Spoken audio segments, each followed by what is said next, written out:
Nancy. Always great to be here at EMMR for our third Sunday Roundtable discussions and another great turnout. Just real quick, a couple of housekeeping items. We do have 50/50 tickets on sale if you've not already been accosted. And 50/50 tickets are on sale. So Earl, stand up. He'll pick your pocket, I guarantee. Exactly. We've also got raffle tickets on sale for our Chevrolet Coupe, and we're going to give that away next month during our holiday open house. So those are available $10 a piece or free for $25. So we encourage you to maybe get in on that action as well. If it's your first time here, restrooms are located over here right beside the concessions. There's also some downstairs as you come in the front lobby. Of course, the gift shop is downstairs with some great items, so make sure you stop down there. For those of you I've not had a chance to meet, my name is David Hare. I'm the announcer at Susquehanna Speedway, and always a pleasure to be here. Of course, with us today, Mr. Donny Kreitz Sr., Donny Kreitz Jr., and as featured in Sprint Car and Midget magazine, the incomparable Davie Brown. Now, gentlemen, I'm going to give you a fair warning up here. Billy Gettle is in the house, and Gettle said today he is serving as the truth sayer. And that he understood that this afternoon could feature some declarations that are not actually accurate. And should that occur, he's going to throw a flag. So Billy Gettle is our truth sayer for today. And Billy, good to have you with us. And as Nancy mentioned, I want to thank everyone that helped out and was part of the fundraiser at the Stan Lovitz party. And what a great event that is. Donnie Kimberling is here. Donnie, thank you for taking time to talk with us up there. But we just had a great time. And one of the guys I know that had intended, was at the Lovitz party and intended to be here today, but he's not feeling well, Ken Bren. And Ken has an association with Don Sr., and we're going to talk a little bit about that later on. Now, throughout the program, we're going to go to about 2 o'clock, and then we're going to take a break, and then we'll pick back up after about 10-15 minutes, and we'll get back into it. But if you have a question or comment, please get our attention. Because we don't want that to slip your mind. And then you can feel free to ask the panel up here. So gentlemen, the only other thing I ask you, and of course Davey's the pro at this by now, just keep the microphone about an inch away from your mouth when you're talking, and we'll be good to go. So let's start with Don Sr. Don, great to have you with us. It's a pleasure to finally meet you. I mentioned to him earlier, as a kid, I got to watch Don race that famous 69 up at Reading in the modified ranks. And you know, Don's the kind of guy, from everything I've heard, he's very unassuming, kind of a quiet guy, behind the scenes in some regard.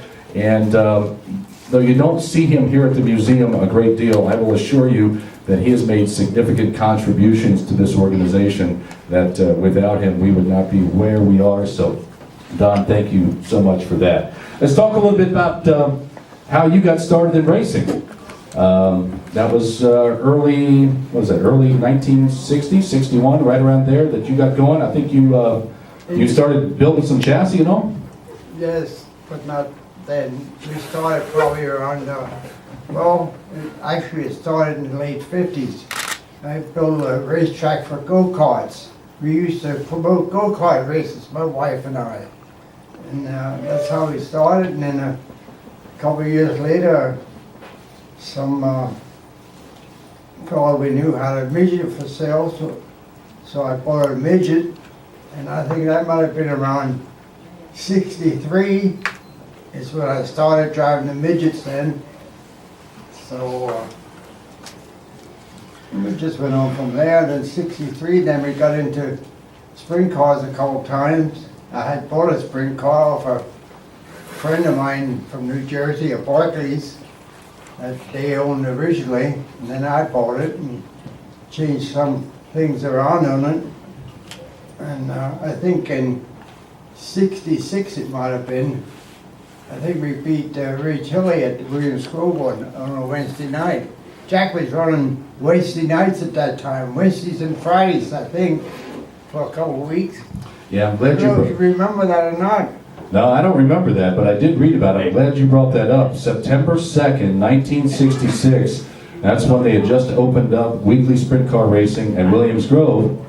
And you were the first winner. I don't know about being the first one, but I think Ray Kelly was really hot at that time with the Bud Grimm Ford. And I think he might have won like 10 races until that night, and I was lucky enough to beat him that night. So, and then after that, I believe I went to UIC at Framingham, and you say it was September? It's when the UIC ran Labor Day at Framingham. Okay. And in the warm-ups, I got my head. Hit the fence and got my head in the warm-ups. Pretty smart, huh? From a winner to getting on my head. What a dummy. Don, so many of us remember you from your modified years, but as you mentioned, early on, midgets and sprint cars were your way to the track. 1963, ARDC, Most Improved Driver. Talk about your ARDC times, if you would. Well, we weren't too good when we started out. In fact, we mostly ran in the back because we didn't. This guy's pretty fast in the RTC, and I was just an upstart. The only thing I can remember too much of, then we started running with that Southern outfit at Alta Vista, Maryland, I think it was. And I think that one day we won a heat race, a match race, and the feature got $35 for everything. Big time, you know. So that was pretty much that part. And then I had some success in ARDC. I know one night, I think it was it was Islip. What are them tracks out there? It might have been Islip. I think I won there. Might have been a Friday or Saturday night. And I always had a couple old boys with me that helped me all the time. And then Sundays, the following day, the Southern outfit ran Hagerstown. And we drove from Islip through the night down to Hagerstown. Went down there and we won everything down in Hagerstown that day. So I had some success. Not as much as my son, but we did okay. At what point did, Don, did you get Kreitz oval track parts? At what point does that come into the picture? Oh, I don't know, it was in the 70s. I don't know when we started building frames. I don't know. It might have been around the middle 70s or something. I don't know, maybe JR, do you know anything about that? Yeah, I think early. Yeah, you're good. Keep going. I think early 70s, maybe 72. I'm thinking. It started out as Brightonville and Kreitz, where Yes. you and Kenny were together for a while? Kenny and I, yes, we started out, Kenny and I together. He designed a lot of the parts and the cars. And, Get your mic up there. They can hear me, they can't hear you. anyhow, yes, Kenny and I, and he's designed a lot of the cars, and I put them together. My guys, we always had a welding shop, so we were in the steel fabricating and welding business. So we done all right putting the frames together, and we had quite a bit of success.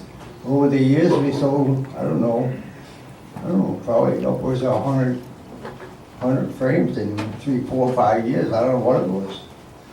So that was pretty much it. And then once JR came along, 16, I gave him one of my cars and he started racing. And then eventually they took him, 2 daughters and JR, they took the racing business over. And then JR changed the name from Donny Kreitz to Kreitz Oval Track. He just thought it was more appropriate. So that's pretty much that, I guess. And they run it today, and they're very successful. They have a good business, and good following. And, Don, let me ask you this in regards to your business and Reading. When Reading closed, how did that impact the direction that you were taking within the business? Did that impact you anyway? well, it impacted as far as we weren't building carts anymore, frames, whatever you want to call them. We weren't building them anymore, so we got more into the fabricating end. We done a lot of buildings like for Western Electric. We done, and in the last 15 years or so, I guess we've done at Cabela's business and a Yingling Brewery. We built their last building. So we pretty much got into the more of the building and as far as industrial and so forth. Carpet steel, we do a lot of carpet steel. So that's pretty much just my line. The kids run a speed shop, so. Yeah. Don, I want to, Ken Brennan, we mentioned him earlier. You and Ken crossed paths a number of years ago. Ken, legendary open wheel race car owner, team owner. I want to run down a partial list of some of his drivers, and then I'd like to touch on a quote from Ken, and I'd like you to speak on it if you would. If we look down the list of Ken Brennan drivers, and this is just a partial list, but it's a pretty good one. Lee Earnshaw, Jigs Peters, Dick Tobias, Dutch Schaefer, Bobby Adamson, Mitch Smith, Len Duncan, Larry Dixon, Bill Brown, Don Branson, Roger Ward, Bobby Unser, and of course, Donny Kreitz Sr. Now, when Ken Brennan travels around and he's talking to folks, he is frequently asked, who is your favorite race car driver? And he says, Donny Kreitz Sr. Talk about that if you would. I can hardly believe you would say that. I mean, I cost him an awful lot of money over the years. I told a couple of his cars, I'll tell you. I think probably one of the best drivers he had, because he almost won every time he went out, was Larry Dixon. Whenever he drove a car in the dirt, well, he won almost every race he run for. And speaking of Larry Dixon, him and I became very good friends. You know, in the 60s, I drove to the coast 4 times for Ken Brennan. And the first time, I picked Larry Dixon up at Eldora. They were racing that day. And it just so happens that day was when Johnny Rutherford went out over the second turn wall and broke his both arms that day. I picked Larry up and we left from there and went out west. I don't know where we stopped first. Maybe Phoenix. We were running the dirt car, the champ car. And then we also had a midget along too, which we stopped at Manzanita. I don't know what particular night it was. And Manzanita with the midget. And in the warm-ups and stuff, time trials or whatever it was, the engine went bad. So we had a spare engine. And Mr. Brennan was there and myself and I don't know who else was there. I think Dick Briggs maybe. He was a mechanic for Kenny. And we switched engines. It took us like 20 minutes to pull the engine, and these were all 4 cylinders, you know, the 110s. And got back in, he got back out, and I think he had second best time that night. And he might have finished, I don't think we won, but he might have finished second, I believe. And then from there, with the champ car, I knew we went to Sacramento, and we had some mechanical failure. I think the exhaust pipe fell off or something in the main, so we didn't do so hot there. And then we come home from there, and I dropped Larry off. At that time he lived in Marietta, Ohio. I dropped him off there, and then I drove on home. So that was one time, but then I went out a few more times for him. We went to different places. So you guys did a little bit of traveling. Davie Brown, we're going to get you to jump in here. Of course, you've been involved in racing for 7 decades now. So I guess you're racing against this guy when he's telling some of these stories, yeah? Well, yeah, we raced against him, I guess mostly just at Reading when he was running the modifieds. I think we raced, Toby was driving our car, and we raced against him, I don't know, 4 or 5 years maybe, something like that. So I think we never run midgets or anything like that, so in the modifieds we did at Reading, yes. Yeah. Don, what do you remember about the times? I mean, what are your earliest recollections of your dad racing? I can remember, going to Grandview. I think they used to have, midget races there on a Sunday night. I kind of remember them. I don't really know how old I was. Would have had to be somewhere, 5, 6 years old. That, and then mostly the Reading Fairgrounds, because we'd go out there. We'd go out there every week, and it just seemed like there was no place like Reading. It seemed like they always got a good crowd, and they kind of just had the best of everything. The announcer was good back then. Everything. It just seemed like it was a good family atmosphere and made a good show. So I remember those days early on. At what point did you start helping out in the shop? I'd say I was probably 11 to 12 when I really started doing stuff on my father's race car.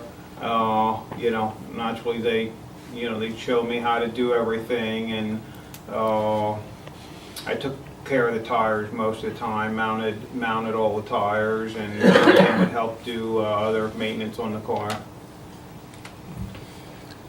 So you are, let's see, what are you, a junior in high school when you get behind the wheel? Yeah. 1978, does that sound right? Yeah, that's right. And that was what, Sportsman Modifieds at Reading and Grandview? Yeah, I actually started out, so I had a small block modified, which back then they were, now I think they're 358s, back then they were 320 cubic inches. And I went to Reading, would start up before most any other track, so I'd actually went to Reading because I'd never raced anything, just to run behind the big block modifieds, just to get laps, just to get used to driving the car. And then when Grandview opened up that year and Big Diamond, I ran there in the small blocks. And then Reading was running them on Sunday nights, the small block modifieds, and so we'd run Big Diamond and Grandview and Reading every week. First year behind the wheel, all in all, I'd say it was a successful venture, yeah? Yeah, it was okay. It took me a little while, probably till half, 3/4 of the way through the year. I'd say about 3/4 of the way through the year, then we would be able to start running in the top 5. And we had a race one there at Reading on a Sunday night my first year, and the guy spun me out coming off 4 for the checker, or we would have won that. Otherwise, I didn't really win a race till the second year, and it was near the end of our second year till we finally won a race. Rookie of the year, yes? Both speedways. Yeah, maybe. I don't remember. It's been a while. When I look back, it just doesn't seem possible, 37 years. You're still a relatively young man, so getting started at that age really, I guess, played in your favor as far as being able to create some longevity with your career. And it's one of the things I wanted to ask you about. Today, Don, it's not unusual for folks that are pretty young to get into motorsports. I think it was not quite as common in your time. What did your classmates think about that at the time, or some of your friends? Well, I know, you know, and I don't know if my father remembers this, but, you know, back at Reading, you know, the guys he raced with, they're like, you know, what are you doing sticking your kid in a car already? Because, yeah, back then, no one really started, you know, that early, at that young of age. So, it was tough in the beginning, you know, and it was good though. You know, you learned even at Grandview, those tracks. You know, most of the guys I ran against back then, you think of like if you'd see the old pictures. You know, they got a cigar hanging out of their mouth. They're big burly guys. So you know, they'd certainly test you. You know, and you had to earn their respect. But it was a good way to start out, because then, you know, later on, and it was good to start at modified, because then when you go into sprint cars, you're not really afraid to run wheel to wheel, and you know, after running against kind of, you'd say, bigger, tougher guys, you know, it didn't really intimidate me much to go race against Steve Kinzer or the better sprint car guys later on. Yeah. Davey, and here's one of the things you need to be ready for. Just because we move on doesn't mean you're off the hook. Davey, when do you first remember seeing young Donny Kreitz Jr.? What's your earliest recollection of him? Do you have one? No. Honesty is brutal here, Don. I guess when he first probably run down to Reading, I guess so, I would imagine. Been a while, but when I really noticed him, when he started running the sprint cars, and he, you know, got running very well, pretty fast. So I don't remember him too much running the modifieds, but I'm sure I saw him a few times. But when we started running sprint cars at Williams Grove and down Hagerstown and tracks around there, that's when I first remember seeing him race. Yeah. Well, and that's a great transition, a great segue, Davey. Move Thank to you. sprint cars. 1983, I believe, URC, and what a year that was. 8 wins, Rookie of the Year, and URC Championship. Well, first I'll tell you about when I met Davey, since he's not going to remember, but I do. So I would run for parts for our parts store back when my father was, you know, when I was 16, after I could drive, when he was running it, and I would go run around and pick up parts. And one of the places we'd go to was Winners in York, was a company that made rear ends, and Davey worked there, and I was running, so it would have been either 79 or 80, somewhere around there, and we were running, so it was after the Reading closed, so it probably was around 80, the end of 79, somewhere in there, I think it might have been, and we were running Penn National, and our car was handling really good. We'd go through the corners so good, but weren't going down the straightaways that well, and we kind of built our own engines, and my dad said to me, we need to get a set of heads and have Davie Brown port them. And of course, I didn't know who he was, and we contacted him and ended up we got a set of heads from him that he ported, and we started winning right away. And I had still actually never met him. My father had taken care of that, and I was running for parts one day up to Winners, and Davey was working there, and my dad said, you know, you should really hunt him down up there and, you know, introduce yourself and thank him and let him know, you know, how well the heads worked and stuff. So I did. I got there, and it was close to lunchtime, and I took Davey out to lunch, you know, down the street from where he was working there, and that's kind of how we first met, and then we just stayed in contact. Since then, I'd run up there almost every week, and you know, I'd see him and have questions for him, and he'd answer them, and it was a good it started out there, and it's been a good relationship. That's an understatement, I would say. Talk about that, I'm sorry? Okay.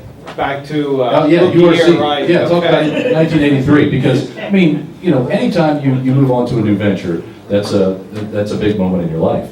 But when you're that successful right off the bat, wow. I mean, that's pretty tremendous. Yeah, we, actually, one of the crew guys, bought us that car. Oh, we built it in our shop, and we made everything we could possibly make for that car from scratch, and just bought what we had to, and it was kind of a rinky-dink deal, and we still had the modified, and we were planning on running the modified, but URC always raced at modified tracks. So we thought, well, we'll build a sprint car and kind of tag it along and run some of these sprint car races, and they're at tracks that we know. So, you know, it should help it break and be a little bit easier. And we started out that year, the first race for URC was at Big Diamond. And we went there, and I still remember when they were teching the car, because we used our modified technology on there. I had modified wheels on a sprint car, and we just made like adapter plates to accept them on the sprint car axle, and we had all modified power steering pump, and we had belts on, and when the URC officials came up to tech the car at the beginning of the night, they were like dumbfounded. They said, we never saw anything like this before, and they were kind of making fun of us, and well, we ended up winning that night, the first race, and so we hadn't planned on running for the championship or anything, or even running the full URC schedule, but we started out there winning, so we just decided to, you know, and it kept going good, so we just decided to keep running it, and you know, at the end of the year, we sold the modified and just went full sprint car the next year. Don, that season, do I understand there were also some open super sprint car shows that you entered with a 360? Yeah, we went to, towards the end of the year when URC was finished, ran a couple shows in Central PA, but we only had a 360 engine, but they ran in URC back then. And we went to Lincoln, had a show. I remember they had twin 20s, and we ended up getting one of them, beating the 410 guys with our 360. So it went good that first year. And that might be another understatement. Also, I think there may have been a win up at Brewerton, New York. Does that sound right? Yeah. Was that the first year? I think you're right. I think it was. We went up to run with the Outlaws at Middletown, New York. Was on Saturday night, so we decided to go up a day early, and Friday night ran Brewerton, New York. Had an open sprint car show, and we went there and won that again, you know, with a 360 engine against 410s, and then went. I know we made the Outlaw show. I don't remember, you know, I think we ran somewhere top 10, but I don't remember exactly with that URC car. I'd say you probably did, if not top 5. The stats, Don, I had for the season overall, this is URC and open shows, 28 starts, 25 top 5s, 10 wins. That's getting it done right there. Don Sr., what are you thinking at this point in time? You got this young guy getting behind the wheel. How do you feel about his success and how well he's doing this early on in his career? Well, Hey, could you I pick that? guess, You get that only mic thing I down? gotta say is that, Yeah, they want to hear you. okay, the only thing I can say is that once he got into the racing, I figured I'd get out. So I got out, and my people, employees and stuff, they were sort of happy that I got out and kind of getting hurt, you know, and messing the business up and all that stuff. So once he got going, I got out, and he's been going ever since. Don, as a kid, watching you up at Reading, I just remember your car being, I just thought it was beautiful. How did you come to select what many of us have come to call Kreitz Blue? How did that come to be? I don't know, I guess I've always been partial to blue. I don't know why, but it's just like blue. It's well, that's a fair answer. It's just that yours is a bit of a unique shade, and you don't see a lot of other cars in that color. And it just sort of becomes synonymous with the Kreitz name. That and winning, of course. But okay, fair enough. Fair enough. The car that you had after you got out of the coupes up at Reading, we're going to jump back and forth here. So that was a Valiant, is that right? You had a Valiant? I had a Valiant one time, yes. And how I got into getting that Valiant, I was at Langhorne back when and that Jeff Bodine, he ran the Valiant car, and I thought it was pretty neat. So I thought that's what I get, make a modified out of it. So that's how I got that Valiant. That's how it got in my head. Yeah, it's a gorgeous car. Somebody back here had a question, and I'm sorry, I don't know where you're sitting now. You had a question for, you had a question for Don? Yeah, you and I were talking earlier. Don, when you put Larry Dixon and Jim Hurtubise in your car at Reading, how did that whole thing come about? Well, at the time I wasn't feeling too good, and I was just sort of depressed, I guess. I wasn't doing well in the racing end, and I knew my car was better than I was getting around with it.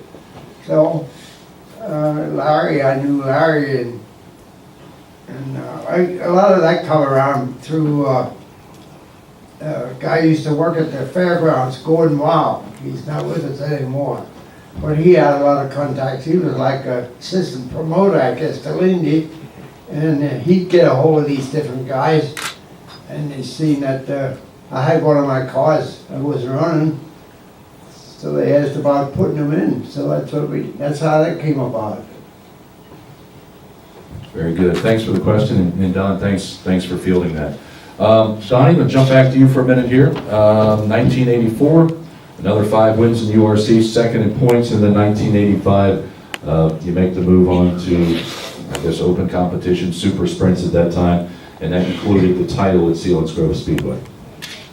Yeah, that, first year moving into the 410s, certainly tough, learning year, although we did get the championship at Selinsgrove. That used to be a very good track for us. I actually struggled the most for the longest time, really, till Davey started helping me in the late 80s, early 90s at Williams Grove. I always struggled there. I did well at all the other tracks, even the first time we went there, but we always struggled at Williams Grove, and then we finally started to get better after Davey came along.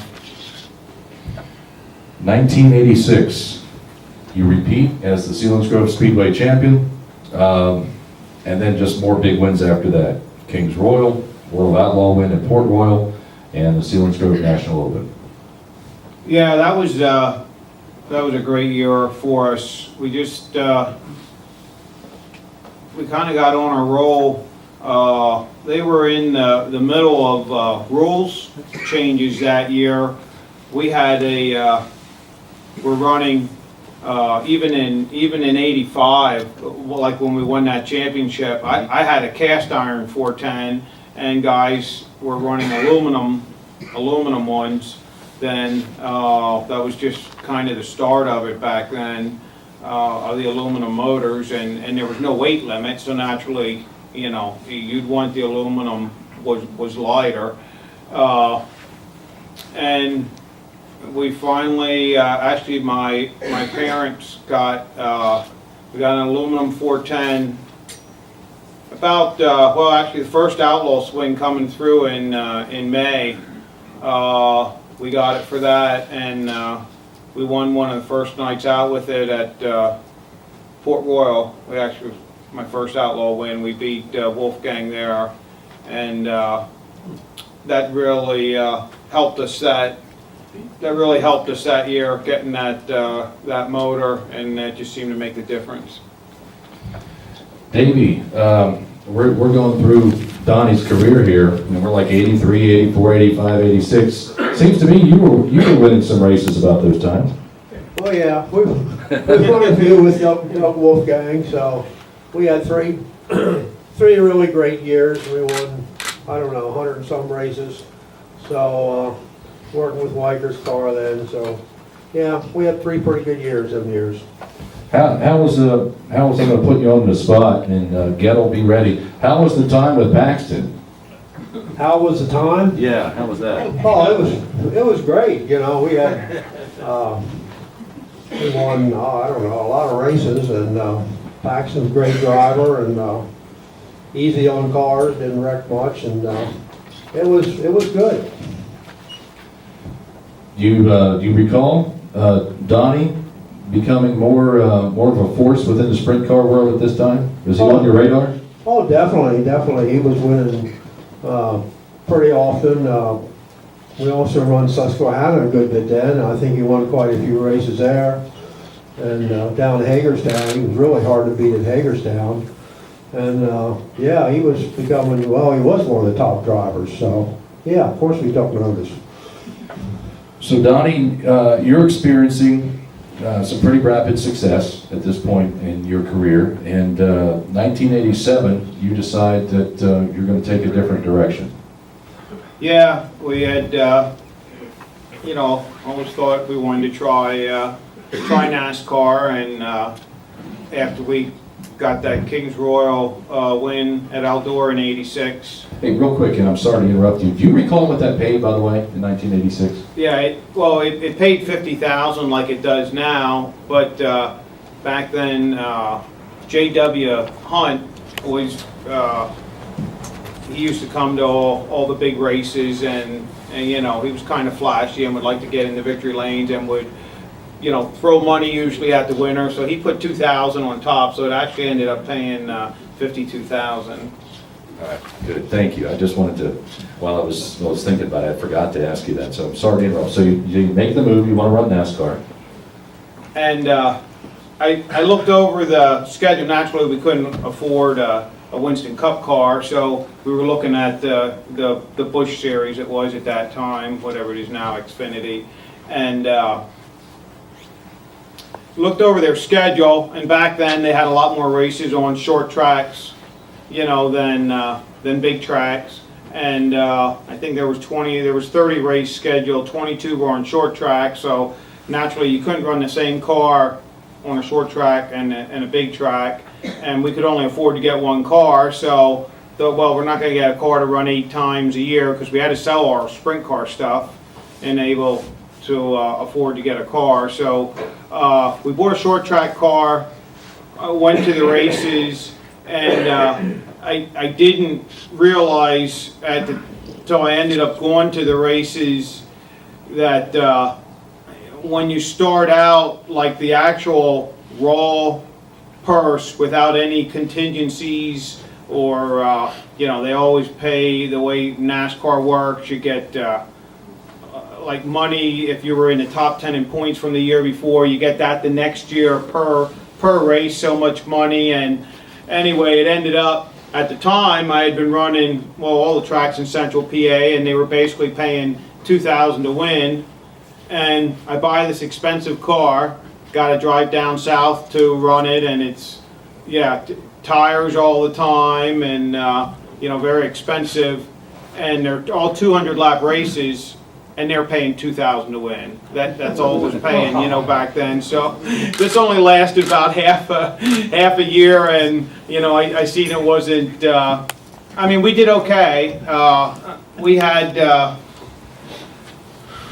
I don't know how many top 10s we had. I think we had 3. Did we? Okay. Yeah. I don't think we had any top 5s. We were leading a race that we would have won and ran out of fuel, but it financially wasn't going anywhere, and I seen it, and we lasted a little over half the year, and then we sold it. Actually, Jimmy Spencer ended up buying all my stuff. We sold it and got back in sprint cars. Donnie, what did you have in the way of crew and sponsors for that effort? Yeah, pretty much, you know, I had one, you know, I couldn't even call him full-time, didn't really have, you know, it was mainly me and a couple guys, you know, my friends would go. So we weren't any good at the races when you had to have pit stops. You know, we just didn't have the right tools, or you know, weren't very good at it. We raced okay, you know, till it came time of when you had to make the pit stops. No, they didn't have that many back then. You know, it wasn't like nowadays. You know, a lot of times you'd go those races 200 laps and you wouldn't even make a pit stop. Sometimes you'd just make one. So it wasn't that bad, but you know, it was kind of a small deal, small operation. But I'm glad we did it, because I would have always have wondered, you know, I would always have wanted to do it. And then honestly, it just I still probably would have stuck it out and would have just moved down there. But once you start running sprint cars, it wasn't that much fun, to be honest with you. The racing, you know, it was a lot of practicing all the time with just a little bit of racing and all politics, and I guess I just wasn't up for enduring it. And, you know, yeah, if you get to the, you know, if you get to the Sprint Cup, and, you know, yeah, it's all about money, but it's not really that much about having fun like it is in a sprint car. Yeah. So you're out trying to make it in a new venture. What's going on with the business at that point? Well, they luckily, you know, covered me on that. They said don't worry about it. Now, we did operate from up here. We didn't move down south or anything. So we did operate out of the shop. So I would still work, you know, most of the time. And my you know, we had a couple employees, and you know, my sisters covered for me, and naturally my dad at that time. So you know, they said just go, you know, see if you can make this thing work, if that's what you want to do, and you know, you can always come back. Yeah. And we're gonna jump chronologically way back in time for a minute here, but Don's not the only guy up here, as I recall, with some NASCAR experience. Davey, we're gonna walk backwards now, but you had some experience in that area, right? Yeah, well, in '57, we run NASCAR a few races, and in '58 we run NASCAR. So in '57 and '58 we ran some. And that was you and Johnny, right? Yeah, me and Johnny, and it's the same thing. If you want to race down there, you got to move down there, particularly in them days. And actually, the money wasn't that great compared to what we could make up here, and it was tough running against the factory cars, and you know, we didn't have the crew or the people or anything else, but we did fairly well. But you weren't going to beat the top cars, because just didn't have it, and everything was going on from around Charlotte, and if you want to race down there, you need to be down there.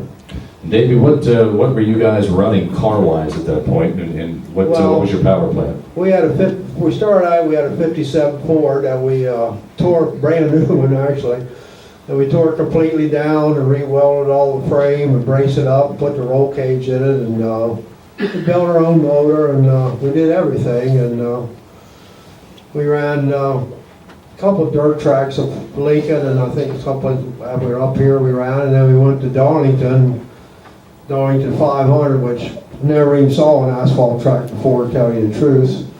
And we was down there, and I guess we were running Firestone tires then, and the guys on the front end rack and all helped us get our car set up, and we did finish 8th of that race, and which we weren't the fastest, but we kept running, and then we ran 58. We had a Mercury. It was a '57 factory Mercury that we ran a few tracks down there. We ran pretty well with that car. I think 3rd was the best we ever did, but I say you could run 200 lap race, and like Donny said, if you win, you probably only make, I'm not sure you pay $2,000 them days, but you can make almost as much money up here running for 25 laps. Of course, it's entirely different now, but when the factories dropped out in '57 and there was no more factory support, so then you didn't get any free parts, so it was pretty hard to make it, so we just gave it up. Davey, you talked about some of your successes you and Johnny Mackison had with the third place run and 8th at Darlington. How was the Southern hospitality at that point? Well, in them days, if you were from the north, you weren't really accepted too much, I'll tell you the truth, and nobody helped you, nobody did anything for you, but no, it was okay, you know, we never had any problems, but you know, when you run down South End, like, it was practically all Southern drivers in them days. It ain't like now, where they come from all over the United States. So it made it a little tougher. And of course, today, Davey, guys will show up, we joked, as you did today, in a helicopter for an appearance for a race. How were you guys traveling at that point? Well, we just had a pickup truck. Well, most everybody flat towed their cars in them days, even the factory guys, they had like a ton Ford. The Ford guys had a ton Ford pickup with our truck with a bed on the back, and you know, even they flat towed them 57, 58. And if your bed, some of them were wrecked, you had to fix it so you could tow it home, you know. So, well, you know, of course, that's a long ways from what's going on now, but even in Daytona, you know, you stay in a motel, you start your car up, drive it right down through town, right down to the racetrack. You know, everybody did, nobody thought nothing of it. So, it was quite a bit different. Yeah, I appreciate you sharing that with us. You know, you fellows are known so well for your exploits in the world of sprint cars. I think it's important that folks know that you did branch out, and there are other chapters in your lives. So I appreciate you sharing that. Donnie, let's get back to you. So midway through the season, you look at some numbers and you realize that this isn't working out. You're not having any fun. 1988, you returned to sprint cars full time. 11 wins, including another World of Outlaws win. Yeah, it was tough starting back in sprint cars. I remember the first few laps. You know, I might have won. I don't think we won the first race back, maybe the second, but I remember it was definitely.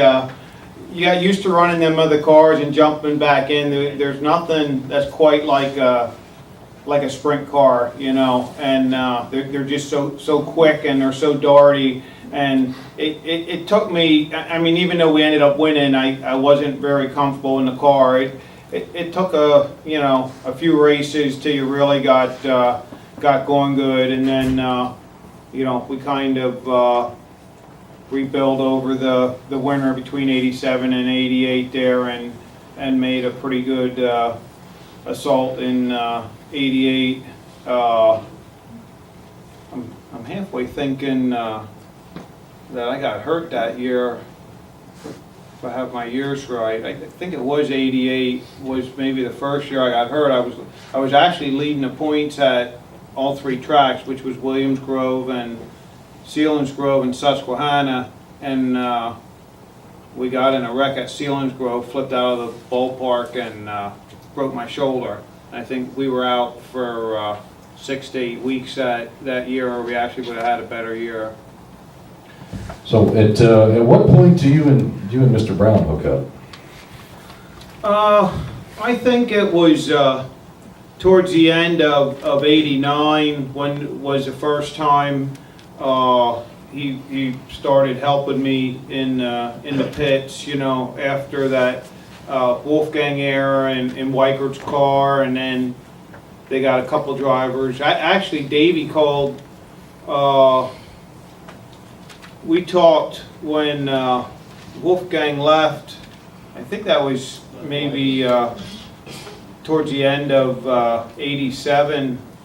I think it was when I started running my own car, and I didn't have too much equipment, and there was a race coming up at Hagerstown, and we usually ran good there at the end of the year, and he asked me if I wanted to run Weichert's car, and we went up to the shop. We met him up there and got the car ready for Hagerstown, and I remember we walked in there, the shop, and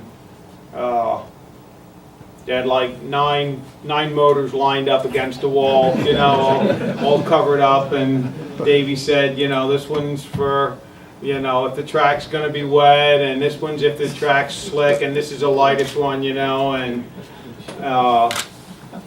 he said, what do you want to put in for Hagerstown, and it's usually slick there and you need handling, and I said, well, I think we should put the lightest one in, and I think we ended up, we were leading the race. We started like 8th or 9th, and we got to the lead, and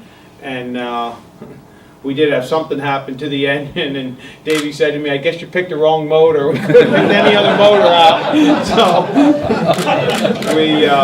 that was probably the first time we worked together. He probably doesn't even remember that. Yeah, do you remember that? I remember that, yeah.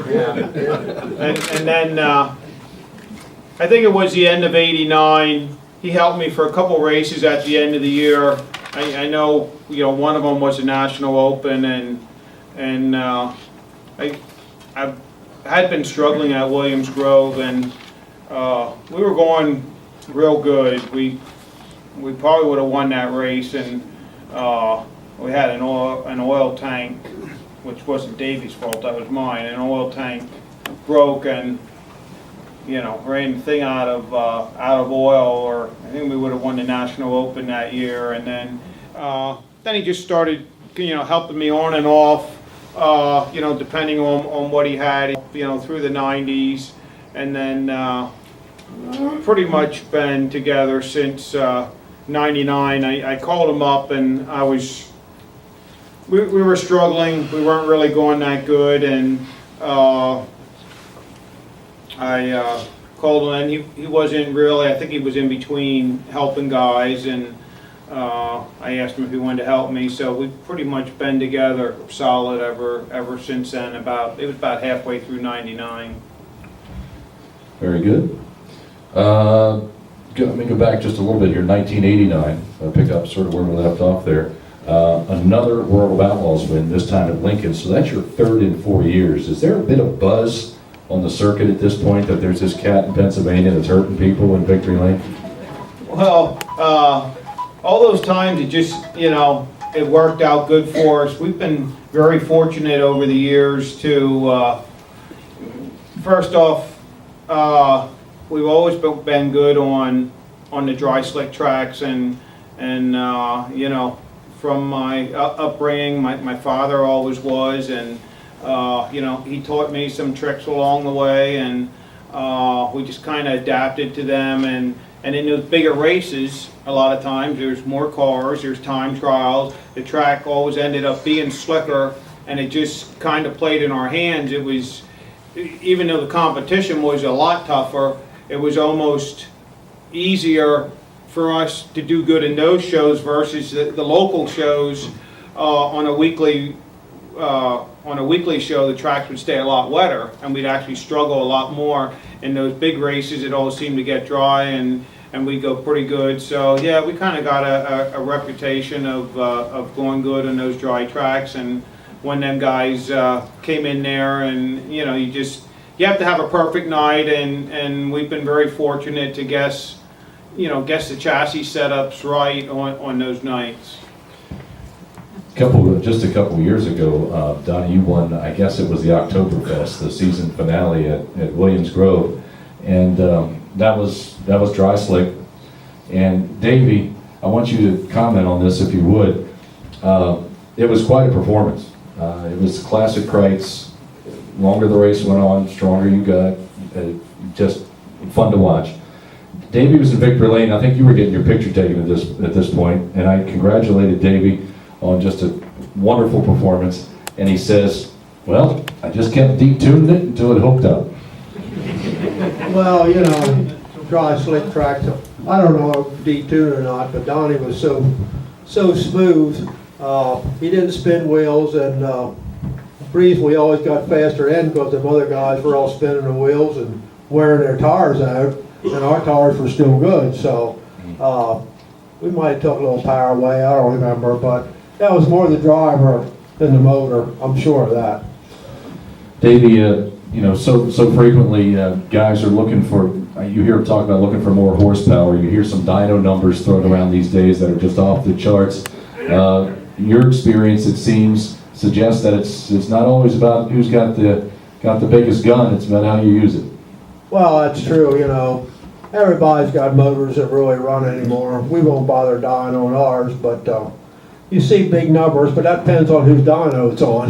They can vary 150 horsepower, but they run okay. You know, we rely more on handling and driving and hooking the cars up than we do on total horse. It costs a lot of money to build a lot of horsepower, I can tell you that, and we just don't do it. Well, it seems like this has been a great match the time that you two have gotten together.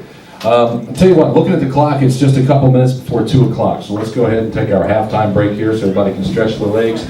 Restrooms are over to your left. There's also restrooms downstairs, concessions over here, 50-50 tickets on sale. We'll be back, we'll say 10-15 minutes. Thank you, folks.